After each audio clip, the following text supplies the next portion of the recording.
Good afternoon. They told me to use the microphone so that everybody hears us even across the pond. Madam Minister, Madam President, Excellencies, everybody who has gathered here, who is watching us online. This is live stream. We have an hour, and we're going to finish exactly in an hour. My name is Karlis Bukovskis. I'm the director of the Latvian International Affairs, and I am honored to moderate this discussion, United in Security, the new challenges in the Nordic and Baltic region, which is organized by the Nordic Council of Ministers and Stefan Eriksson, wherever you are. Thank you very much for putting this all wonderful panel together with such a tremendous and excellent speakers that we have. Very quickly, let's start with our minister, Ms. Vaiba Braža, an experienced diplomat and also a former NATO operative, if I may use the term like this, and currently, of course, the Minister of Foreign Affairs of Latvia. Brandis Haraldsdottir, President of the Nordic Council and member of the Althing, so the Icelandic Parliament. And Dr. Jānis Vucāns, member of the Latvian Parliament, also head of the permanent delegation of Latvia to the Baltic Assembly and vice president of the Baltic Assembly as well. Right? Everything mentioned correctly. Good. So far, so good. So I will give each panelist so that you also know and you can follow this through and you know when they're going to be finishing, because it's easy for me. I have a microphone without a cord, so I can run away. They are strapped down, so they cannot run away. So your questions are more than welcome. Okay, we're going to have 8 minutes to each of the participants initially for initial remarks, and then afterwards we're going to have a Q&A session. You're going to be given a microphone so you can easily ask a question. Again, please be ready to ask provocative questions. We always love provocative questions. So content-wise, of course, Russia's aggression against Ukraine has changed a lot of things. It changed over the past more than 10 years already, but of course especially since 2022.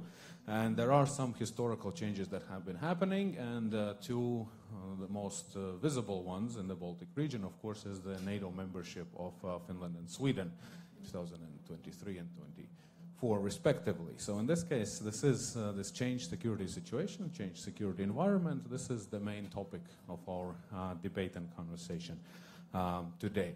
So from the Baltic perspective, Minister Braža, if I may ask you to explain from the Latvian, Estonian, Lithuanian, as we are such a good friends and such a good brothers, I believe we have common position on how do we see this accession of Sweden and Finland into NATO, and how it conceptually and practically is changing lives in the Baltic states.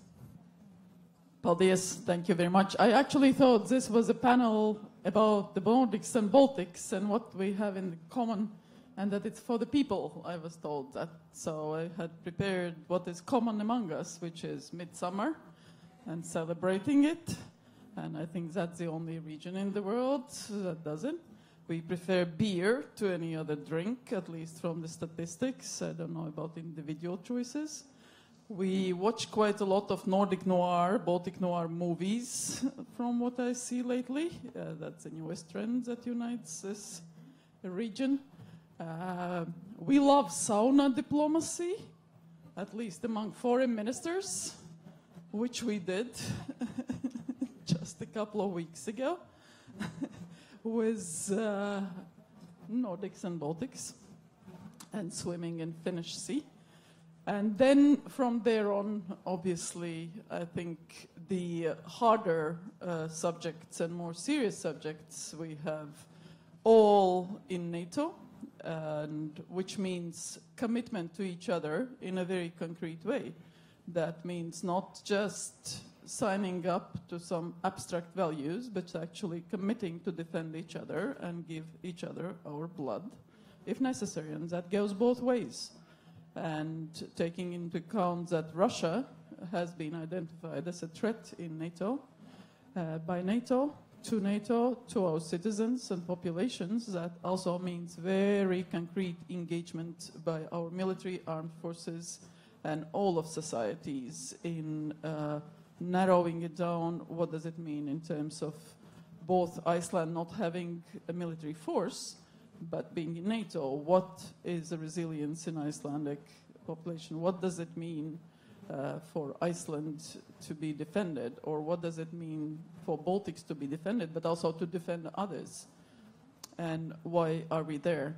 In the same time, obviously, I think the most important links are among the people. When we look both at the connections, air connections, trade connections, company connections, anything that we have, there is no region more closely tied to each other than the Baltic-Nordic region.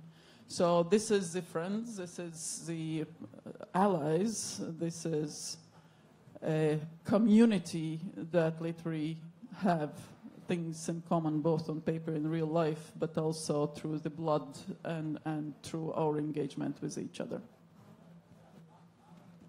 And what has it changed? I think it has formalized what we always wanted.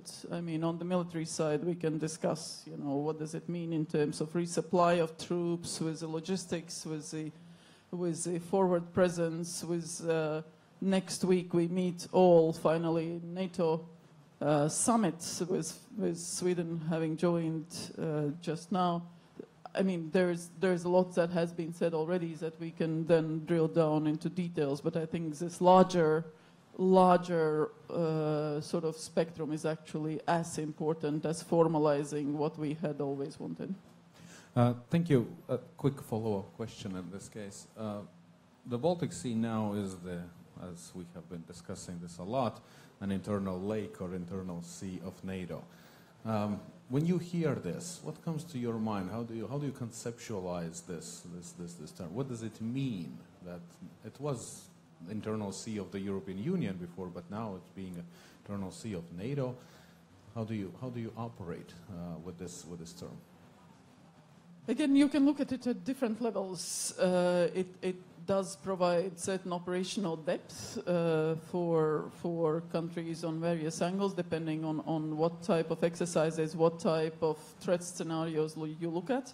It also provides for a highly developed sort of understanding of the threat, because neither Norway nor Finland nor the Baltics nor Sweden or Iceland have to be told what is it to be faced with Russian threat, and that concerns not only maritime or sea or air, but also space and various hybrid threats.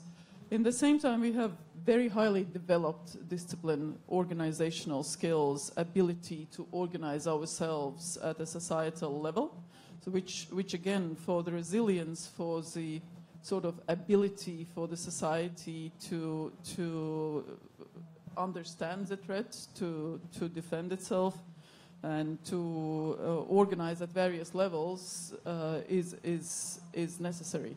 So, and that relates both to cyber, which again, the high educational levels, the high ability to understand and know, the high level of use of technology, the advancements.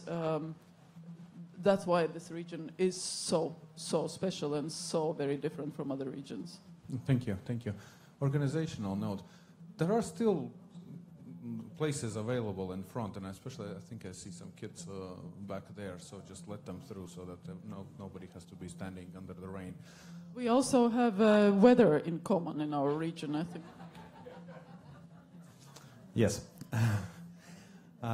President Haraldsdottir, if I may now turn to you, from the Icelandic perspective, what has this completion, let's say so, of the Baltic Sea region from the economic and political and military perspective given to Iceland and the Nordic cooperation in general? Thank you, and thank you very much for inviting me to this event. Now I feel a little bit more like home after it started raining, because if we would have a festival in Iceland, it would most definitely rain. So yes, we probably have that in common also. Just to mention in the beginning, I represent here the Nordic Council, which is like a regional parliamentary cooperation between all the Nordic nations. And then the ministers also have a lot of cooperation throughout the Nordic Council of Ministers. And we also have a very tight connection with the Baltic. So we, on the parliamentary level, work a lot with the Baltic Assembly. They have been great friends. Thank you for all of your assistance during the years in that. And then I know that the ministers also very often have what they call NB8 meetings. And I know from my friend back home, Þórdís Kolbrún, your colleague, that she really appreciates that in all foreign... we did sauna together. Ah, one thing more, yes. So I have to say that we feel it in the Nordic cooperation and between the Nordic parliaments, how security issues are much, much more, of course, on the agenda. I mean, after the invasion, everything changed. All the international cooperation I've had as a parliamentarian has just the focus on what is happening there. Before the invasion, I think, at least speaking for being an Icelander, I think many of the Nordic also, we were quite naive. I think you in the Baltic were much more reasonable about what could happen. And we just didn't believe, and I say for myself, I thought that I would not live time where we would see war as the invasion in Ukraine, like boots on the ground. We have been preparing for cyber threats and hybrid activity and such things, but this was just like an eye-opening for many of us. But I think the Baltics were more prepared in that sense. And we see it in the Nordics that Finland and Sweden, they were running really fast after the invasion to apply for NATO membership. And that, I think, will change a lot in the Nordic and Baltic cooperation, definitely. I think the ties were there before, but even now they are more strict and closer. And I think for us, like parliamentarians in the Nordic, it's just so important to be able to have this discussion with the Baltic parliamentarians, discussing this together. And hyper threats are such a huge issue. And I know you in the Baltic have been very front runners in like cybersecurity, and there we can learn a lot from you guys. So yeah, I think that there is a lot of changes going on now in the cooperation, and I see we are just getting more and more tight in that sense. And also I have to mention, as we do not have an army in Iceland. We are a very small nation, and we do not have an army, but we are one of the founding members of NATO. So our security is through NATO. And of course, we also have to put something on the table. And I'm sure we can do that in many ways, even though we do not have a strong army. But I have actually started this discussion that maybe in the future we would see like a Nordic army. We see that the Nordic armies are working a lot together. So maybe we will develop more into Nordic, Baltic. Of course, now everyone are in the NATO. So I think it will change a lot. Thank you, Madam President. Just a quick side note. In the Leonard Merry conference a couple of months ago, your president said that when Iceland joined NATO, Iceland considered that its membership in NATO is already its contribution to NATO. Sorry? Icelandic membership in the NATO is already the contribution to the NATO. And therefore my question, because you just managed to show me a thing which I don't know exactly about Iceland. How do you spend then 2% of GDP on defense if you don't have an army? What do you spend it on? Next question, please. So, of course, that's the answer. We do not spend 2% of our GDP in security because we do not have army. But I have to mention that I think there's also different ways of how we structure our society. So just to mention one thing, we have these big eruptions going on around Grindavik, Reykjanes, Venezuela, where we have had to evacuate a whole town, 4,000 people. We have been building up these walls so we are getting the lava from going to the town and towards a huge electricity factory. I am pretty sure in all the other nations, if this would have happened, the army would have been there. And the army would be doing that. So we have our national policy, policy, and all other structures that are doing that kind of things. But I am sure that we could put more into our defense of the whole as a NATO. But then I also have to mention our logistic situation is geopolitically very important. And then you come into an area that is of an interest of mine, and that is the Arctic area. And we are actually focusing a lot on that in the Nordic Council right now, safe and security in the Arctic. And there, of course, we have this neighbor, Russia, which has half of the Arctic. And a place like the Arctic is totally bounded on international law, and that people follow international law. But what will happen when people do not follow international law? And there we have a huge ice sea area, which will be difficult to defend if people want to do something other than follow international law and human rights and what we here stand for. But I would also like to come to my contribution that Iceland actually was an original founder of NATO, because actually without having Iceland where it is, it would be very difficult for the US forces to ensure the defense of Europe. So Iceland's position and actually where it is, the way it handles itself, the democratic culture, the ability to manage itself is crucially important for the whole of alliance. And Iceland has, of course, a very good contribution also to the EFP here, which is a Stratcom specialist who is here, and also the demining unit and quite a bit of other capabilities. And what I like the most is that Iceland's foreign minister is also chief of defense. It's nice to know that because of Icelandic example, because of many other countries, you know, the NATO countries also have a wide variety of understandings what is democratic and what is not. Dr. Vucāns, also a question for you, because, well, the Baltic Assembly and the Baltic cooperation with the Nordic countries, that's what I wanted to ask you. There are different rumors that now, when the situation has changed, that we could see that the Nordic Council could be joined, maybe joined by the Baltic states, and it would be a completion like in this form. So can we expect, is this rumor true? Is this invented just by somebody?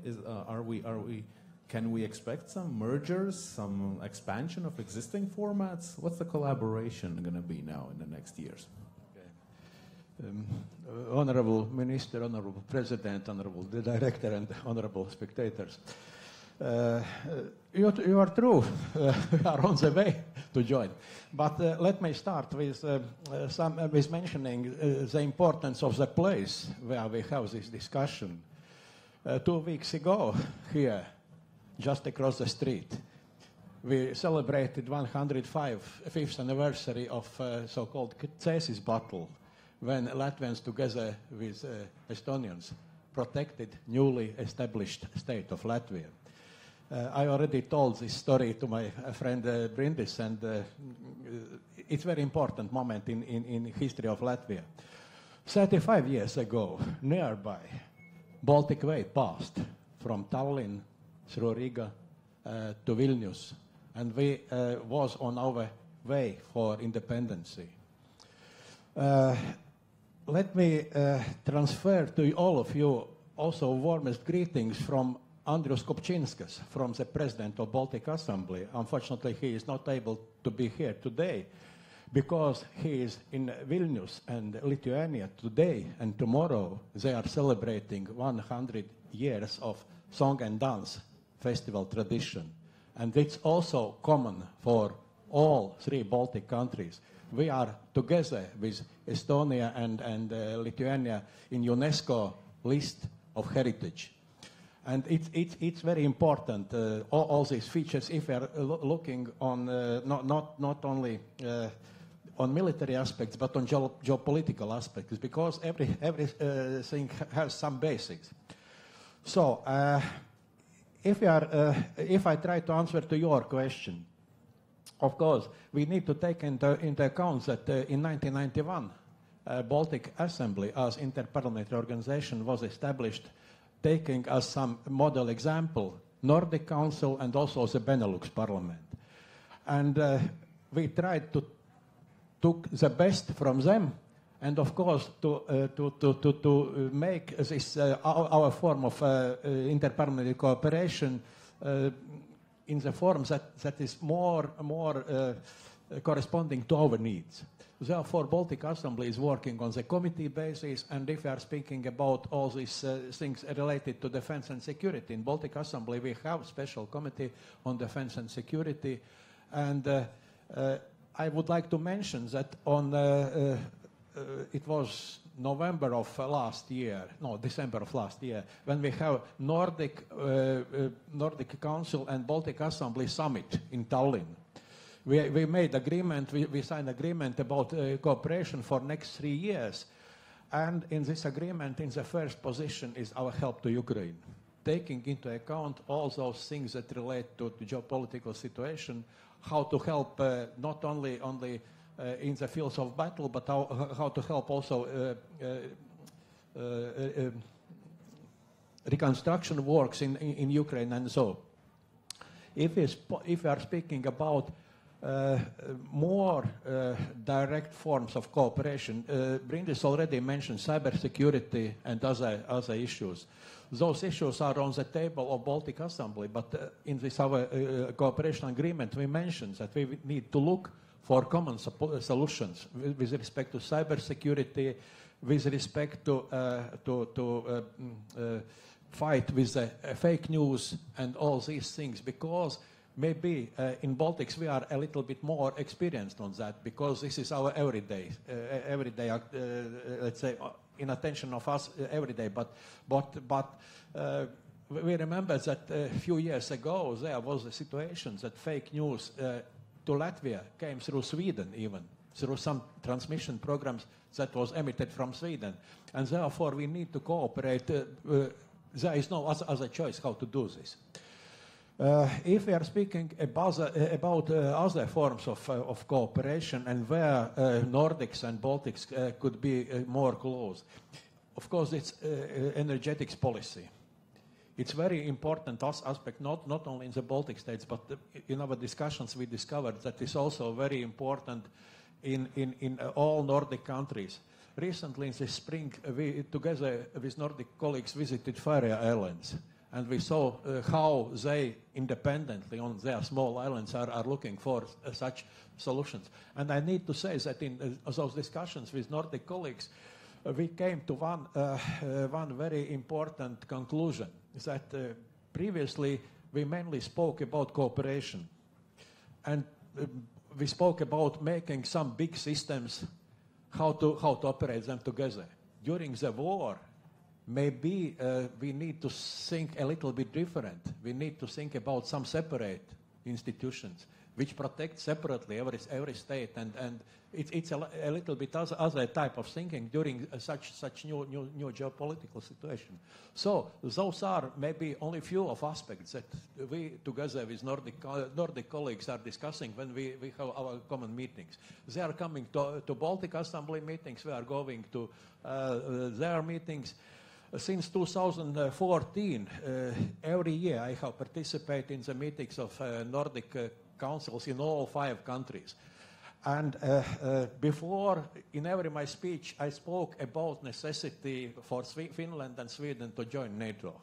Now it's happened, and I'm very happy of that. Thank you. Paul. No, thank you. Paldies. A follow-up question, please. You scared me for a short moment. Tell me that I'm wrong about it. You said that the Nordic Council and the Baltic Assembly met last year and decided to on cooperation for the next 3 years. That's an awfully short term for such a major thing. I need to answer that it's tradition that we are making new agreement every 3 years. Therefore, this agreement was traditional. But of course, during current period, when situation is changing every day, every week, every month, I'm sure that on our next meeting we will reconsider. But Ukraine will be on the first position. It's clear. Okay, so it is electoral cycle, right? May I add to Of this? course. I think it's also the reason because we are, of course, always changing members in the Nordic Council because we have free election in all these countries. So there are always new people coming in. So I think it's even better to have it not as a long term, but if we have a long ties together for a long while, and we will be working together into the long future. So I think it's okay to also bring it up often. So maybe it's not like the long-term view, it's more the view that everyone agrees on the importance of cooperation between these two bodies. Yeah, and if I may, to my mind, it's very important also to fix something on the paper in some documents, because for newcomers it's visible that we are on the track. But I would like to mention another organization. It's a Baltic Sea Parliamentary Conference, in which the interparliamentary organization currently of 10 countries around the Baltic Sea, in which we are together. 5 Nordic countries, 3 Baltic countries, and Germany and Poland as well, and also regional parliaments of those countries. And it's very important to work also in different parliamentary formats to look for the best possible solutions. Thank you. Have anything to add? No. Colleagues, do you have already some questions? Yes, please. The microphone? Okay, I'm going to... Norwegian ambassador. Yes, and no microphone. Thank you. Yes, you're right, Minister. Ine Marin, the Norwegian ambassador to Latvia. I have a question to all three of you. The subject and regional forests you are talking about, how can you make those attractive to the young voters? We are talking about Ukraine has to win this war. That's the main thing. We are in a year of a lot of elections among today, where there are some rather dramatic shifts.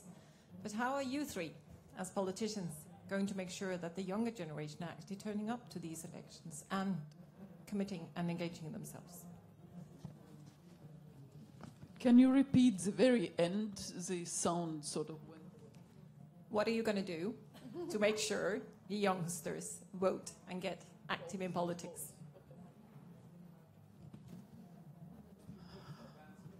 How do we make sure that youngsters vote in the elections? I think at different levels. First, personal level, that our own children, our own relatives, our own family members, friends, and so on and so forth, that we do need to talk about politics and responsibility, that it's not outside us, that politics is part of who we are. We are political animals, all of us at a certain level, and children should not be isolated from those discussions. And I don't want to put any examples in my case, but we have had a lot of interesting discussions in the presence of children with our friends and family members and in the embassy with their kids and so on and so forth. And I think that's something that needs to happen, that life is not just about choosing what type of color of ice cream or where to go on holiday, but it comes with responsibilities as members of society. And then, of course, taking them to vote together with you. There's a lot of practical things that I think matter. Then on a sort of macro level with regard to what can we do as political parties or societies, I think political parties, and I'm a very new politician, just a few weeks ago joined the political party, but I do think that we have to have a conscious outreach policy to the schools, to the young people. We have to go and visit and meet and listen, not necessarily tell anything. We all like to talk, but actually listening is important. And whether they join party or they don't join parties, that's a secondary element, but really having the direct engagements matter. Career days in the organizations, whether it's private businesses, whether it's other organizations. And the third in my book would be, and it's not like hierarchical, it's at the same time, is self-organization, what I already mentioned earlier, is that it's important that people organize themselves in whatever groups they want to believe in, whether beekeepers or football clubs or choirs or film clubs. I really don't care what is that, but that is also part of interest groups, how you organize yourselves and how you become an active member of a wider societal movement, which leads you to also understand and engage in politics in a direct or indirect way. So I think those 3 points I would highlight from my side. Yes, thank you for this question. It's a really interesting one. I have to say that back home in Iceland, I'm not worried about young people. I think they're really active. Maybe not politically active in that sense to choose a political party, but they are activists and they use different forms of showing us what they are fighting for. So, because we recently had a presidential election back home in Iceland, and the winner, Halla Tómasdóttir, which will be our next president, she probably won very much because how she was focused to the young people throughout social media and to get her message, to have meetings and all of that with young people. So I think we all saw there how important young people are in that sense. I also have to mention that we in the Nordic Council, we have a Nordic Youth Council, which is really active and have been doing a great job. They always have their session in connection to our session, and they're so active youngsters there, and they're doing a really good job. And now in August, I will have the opportunity to have a meeting with them where they will be in Utøya in Norway, where they will have this summer session with youngsters from all the Nordic nations. I don't know about the Baltics though, but someone from Ukraine also.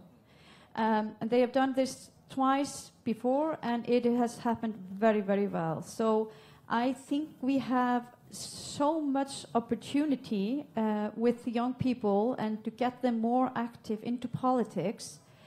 But as a mother of a teenage sons, I also have to say that I sometimes worry very much about what is going on out on some social, like TikTok or something like that.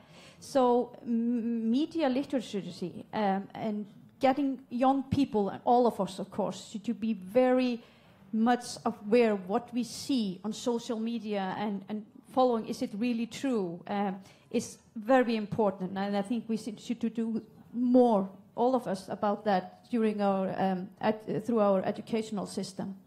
But I see so much opportunity towards young people, and I think that us that are a little bit older, we can learn so much from them, how they activate themselves in group throughout different aspects that they are following and fighting for.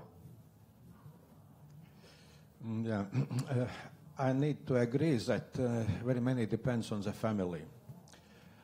I mentioned Baltic Way 35 years ago.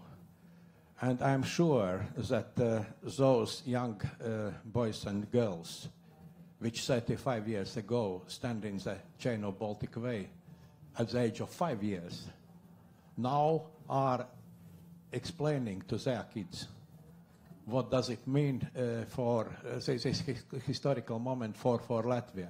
And so from so small pieces, we are building this belief in the future of our country as well. In everyday life, I'm not only a politician, I'm also a university professor. I have possibility to meet young people every week and teaching to them maths and also business administration. I have two fields. Every time I also have some possibility to speak a little bit about history, a little bit about how we need to operate in one or another situation, how possibilities we have, do we have the real choice, and very important is to show to young people that really there is possibility to have choice and to decide what to do, not only to follow somebody, but also by themselves to decide something.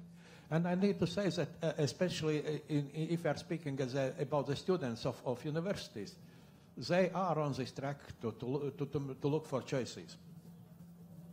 So, but I need to agree to you that it's very complicated issue because young people are very different. There are active and not so active. There are families in which we are speaking about history and families in which we try to not speak about that, and therefore very many depend from us, from our examples, how we are operating. Thank you. Thank you. We have one more hand up. We're going to continue the diplomatic political debate, but if we could, in this case, yeah, I see there are even two. What excellent! Thank you so much. But please, Ambassador, let's start with you. Thank you. My name is Karin Höglund. I'm the Swedish ambassador to Latvia. And thank you to the panelists. And I'm always happy to follow in the footsteps of my Norwegian colleague. But on an entirely different topic, Madam Minister, you mentioned economic cooperation, and I'm not sure you mentioned economic security as such, but that, of course, is a very important aspect of security. And you, sir, mentioned energy cooperation, energy security. And we all know this and we all talk about this, that it's very important, but how are we going to achieve that? And Madam Minister, you mentioned, again, on economic cooperation, Sweden is holding the NBA coordination responsibility this year. And one of our speaking points is that the Nordic Baltic region can be, has potential, is actually, if you put all our economies together, the 10th largest sort of economic zone in the world. And how do we make use of that? How can we make use of that better? Thank you. Thank you. Who wants to answer the economic question? The professor of economics, of course. Maybe I will start. If you are speaking about energy security, the tasks of the current moment are a little bit different for Baltic countries and for Nordic countries. Because for Baltic countries, the main issue currently is desynchronization from Brill network, from Russia and Belarus, and synchronization with Western Europe. And we know that if all things will go good, so on the February of next year, it will happen. That we will not be energetic Iceland, we will be in common network. Another very important thing is interconnections, new interconnections with more capacity, for example, between Sweden and Latvia or Lithuania. It's not decided, but we need some additional link. We have those links between Finland and Estonia. Also, we need more capacity on those links. We are speaking also about common gas market. This and common use of LNG terminals. It's another issue, how to operate all these things. So there are common moments, there are a little bit separated. And but big challenge currently is a common gas market for at least 4 countries: Latvia, Lithuania, Estonia, and Finland. We need that this gas market will operate in the coordinate way in the nearest future, because this is the issue of the how to heat our houses and other things, and also how to get more electricity. Because open question is also about the use of nuclear energy. Estonia, it seems, is decided. In Latvia, we start to talk about that. Lithuania is thinking that they had bad experience and they are a little bit waiting. In Finland, they have already, and they are looking for new possibilities. So, shortly, but maybe my colleagues will add something. Thank you. Do one? I think the economic security aspect is, of course, what we all sort of, when we look ahead in our future and we worry and we think how it's going to be for us, as you know, when we retire, whether the pensions will be enough, how our children will do, and so on and so forth. But also the predictability, the sort of welfare model, which also I think is what we in the Baltics are aiming for whether we are able to maintain it, and that is a typical European question, because in the US the model is completely different. In a number of other countries it's also a very different societal model. So I would say it's not so much about the Nordic Baltic, but how to maintain that European way of predictability of your life and reliability of your life. And I think there is no one answer to that. It's indeed how you enable the market forces, how you enable the companies to be successful while having such a high level of regulation on the European market, which is again for a simple purpose of having a single market. And it's important for companies to compete. In the same time, high level of social spending, high level of health spending, and now also security defense issues. And especially for the Baltics, I would say currently, it's a big challenge, spending about 3%, above 3% of GDP on defense, how to make sure it comes back into economy one way or the other, that it's not just spent on buying stuff that is foreign stuff that you then bring in and just use. So recreating the working places here, having pre-positioning, having some sort of logistics lines that are short, that we are able to produce stuff ourselves and supply our army, supply our armed forces, the incoming forces if necessary from the allies, is a big question, and that is the way we are going about it. So I will be leaving shortly to Valmiera to welcome my Estonian colleague to visit Patria factory there. And that is a very good example. I see Finnish ambassador who is not asking any questions today, but actually to also show that as an example, that it's not just spending on defense, but it brings back into the economy. The same, there's a lot of dual-use stuff that can be used for civilian and for the military purposes, that especially in Latvia I see how the companies are developing. It's really great actually to witness that. So there is a need to help that. There is a need to help that, whether it's a reduction of bureaucracy, whether a reduction of regulation, making it simpler, making it shorter cut. Not always easy, believe me. Dealing with valstskontrole and, you know, sort of making sure that actually what you do achieves the outcome of having that defense force, having that technology company able to work and not imposing additional restrictive measures on them. In the same time, of course, you know, there is a huge help to Ukraine ongoing, about 1% of GDP. It will continue, so that adds on top of the defense spending also for security. And now also the big burden on the external border of the EU and NATO, that we are both investing nationally, where the EU doesn't allow itself to invest in infrastructure, but it has to be done. So we will do it nationally. The overtime for border guards, the overtime for customs officials, the overcrowded customs warehouses that need to be guarded.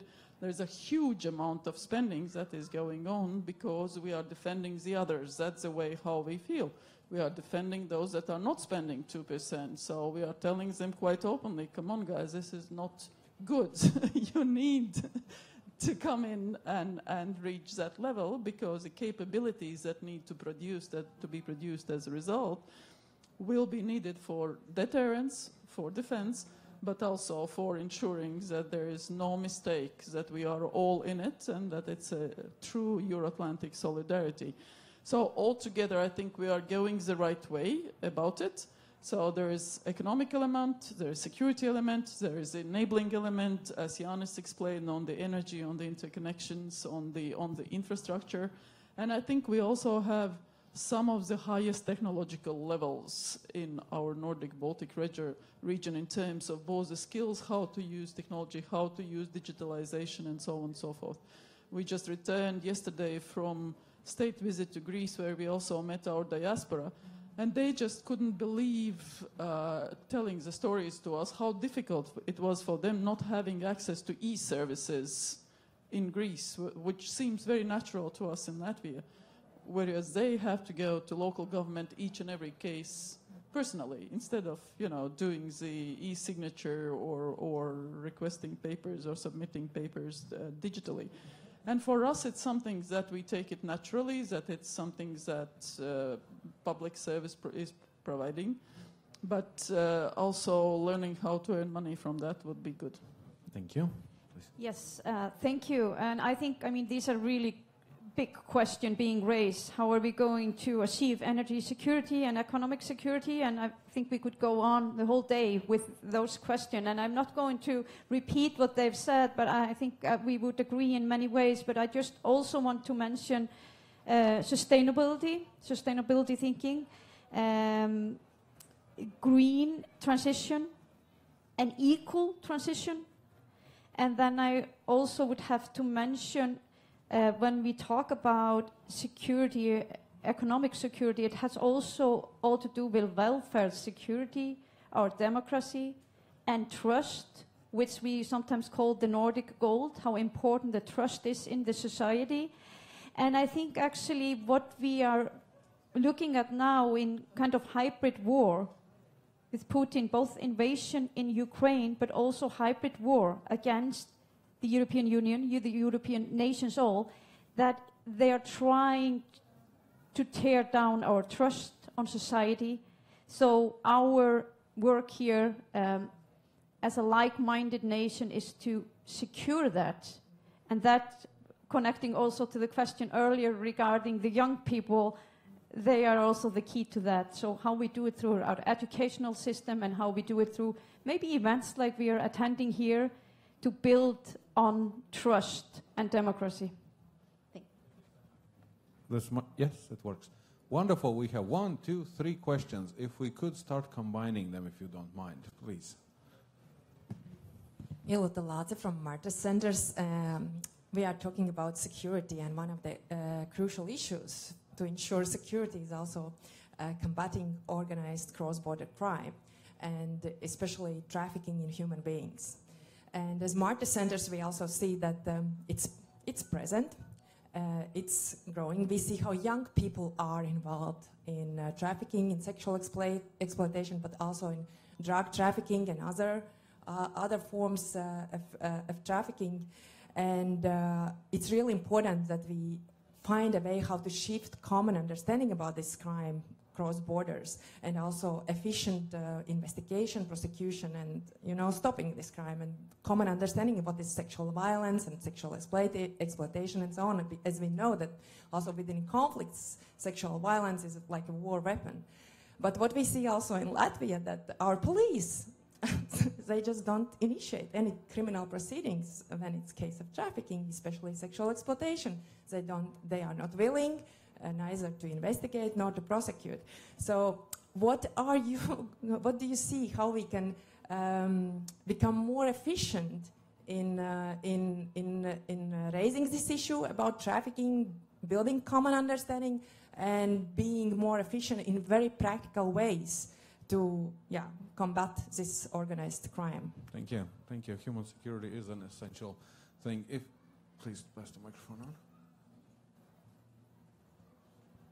Hello, dear speakers. I'm Rebecca Zviedrbola. I'm an international relations student here at Rīgas Tradiņš University.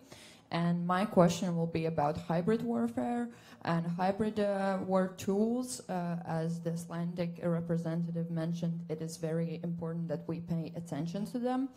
And one of the tools Russia has been using for contraband or even intelligence gathering is drones, and we've seen how drones become utilized in Russia's warfare in Ukraine.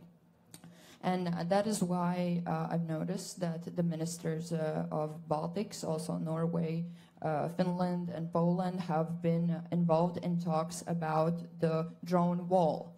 However, correct me if I'm wrong, to create such wall, it means that to detect these drones, we have to put these detection systems before our borders in Russia. And that is off the limits, of course, and that is why I wanted to see hear your perspective on this. Is it even possible? Are these talks going to be finished with something fruitful? Thank you. Thank you. And you're holding the moderator's microphone. There's one more question here in the third row, the gentleman in the white shirt. No, yes. Please, pass the mic. Just hold it a bit further from your mouth. I'm just a visitor, pensionary. My question is, I think we all used to say pretty often, Ukraine must win this war. How we can imagine that winning then the victory's day in Ukraine, meanwhile Putin ruling the Kremlin? Thank you. It's just our wish. It's a utopia. I don't understand it. Yeah, thank you. That's a wonderful geopolitical question. How the Baltic states see.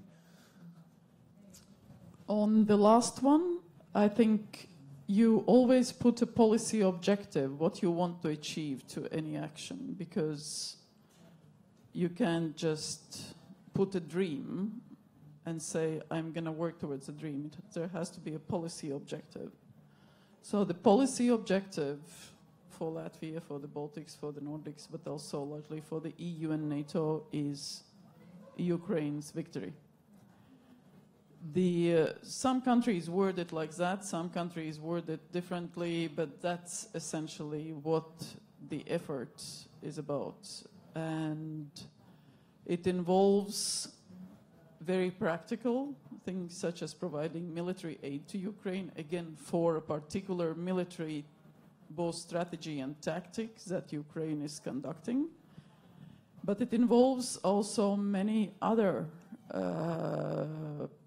sort of practical legislative policy actions, such as making sure our intelligence services share what they see and what they understand, that they share among us, among our countries, but that they also share what's necessary with Ukraine, so Ukraine would be understanding.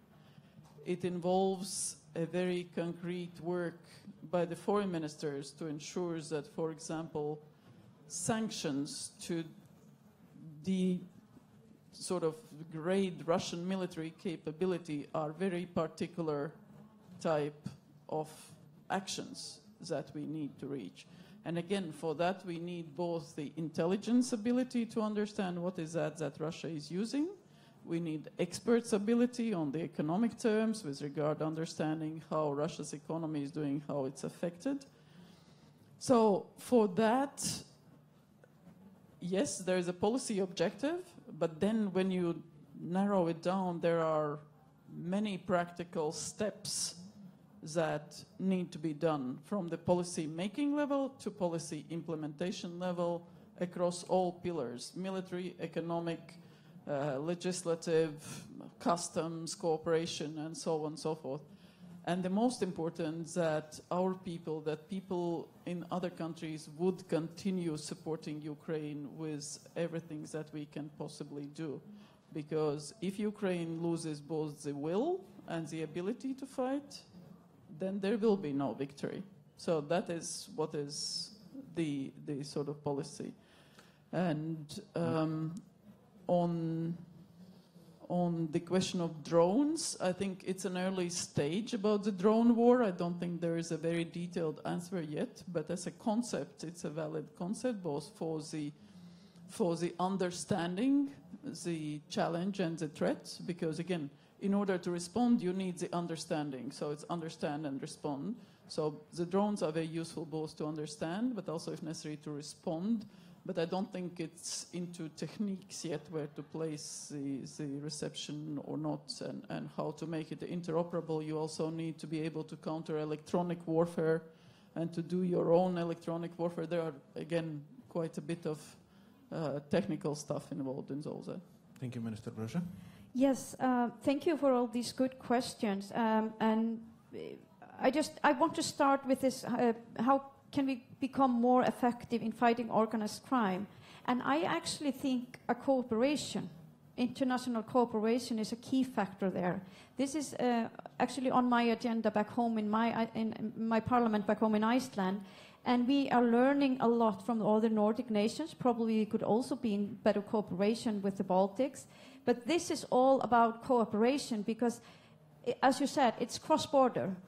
And the people that don't want to follow the law, they just flow wherever. So we will have to cooperate on this. And it is really important, and we can see it in the Nordics. I know there has been quite many news regarding Sweden recently, and what they are doing in fighting this, especially youngster being dragged into some gangs. And that is, I think, a red signal to us all. How can we prevent it, and how can we fight it?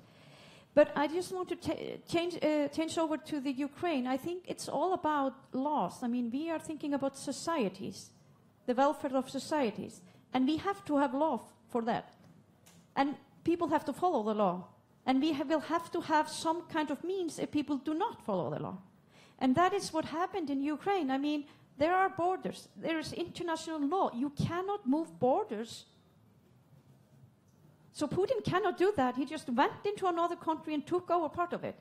And so there have to be consequences of what is happening in Ukraine, both towards the military assets to Putin, his regime, and that is something that we've already started out during our international cooperation. We had a big conference on this in Reykjavik last year with the Council of Europe. So this is all connected. And I know we have a short time, so I don't know so much about the drones, but I will follow up. Thank you. And I would add, actually, that society has to take a much more active role in societal participation in seeing what is happening in our communities. We are delegating everything to the police. Police is overburdened. I really sympathize with our policemen, both at the local level and at the national level. Everybody is just delegating everything to them, which is not right. There is a society policing. There is an active possibility to involve yourself in social groups, in community groups, whether in local governments or regional governments, to do that for minor things, to maintain order, to prevent certain crimes, instead of just calling police and then being angry that, you know, they don't show up because they are busy with other things. So then actually concentrating on the high-level crimes, on the important organized crimes, they would have both more time, more resources, and wouldn't be as totally exhausted. Thank you. I was already ready to cut the cord. Yeah. I will start with some additional issues relating to criminal situation. 2 weeks ago, I participated in the meeting of Benelux Parliament in Hague, and after that, we visited the port of Rotterdam, which is a hub from which many drugs are coming also to our countries. But in those discussions with parliamentarians of Benelux countries, and also Hanna from Nordic Council participated, we discovered that exchange of information is absolutely the first thing that we need to pay attention. And after that, there are some operational issues for police, for customs, and so, and they will do their job. But information is the most important. Answering to the question about win of Ukraine, to my mind, it's a conceptual question. I'm a mathematician, and in mathematics there is a proof from opposite. And I will ask, is there some possibility for us to put this question or to answer to this question in some other way? All other answers, it's not future for Baltic countries. This is the problem. Thank you. Thank you so much. We're running out of time. There's 90 seconds left, so sorry there are no more room for questions, also for the answers. Sorry for cutting some of you short. This is on the Nordic-Baltic cooperation. It's on the new environment in which we're living. So we have integrated economically, militarily, politically, labor movement-wise. Cultural integration is happening. Still, the question was from the Norwegian ambassador how to engage more people, how to make everybody feel like we do belong. We are all part of the same group of Nordic Baltics. Again, an old suggestion from my side, and I'm going to leave you with this. We can have our own NHL, Nordic Hockey League. That always works. That's the best soft power tool there is, sport and culture. And this is the way how we can embrace each other even more than we already have. Thank you very much for being here with us, and round of applause to such a wonderful, wonderful panelists.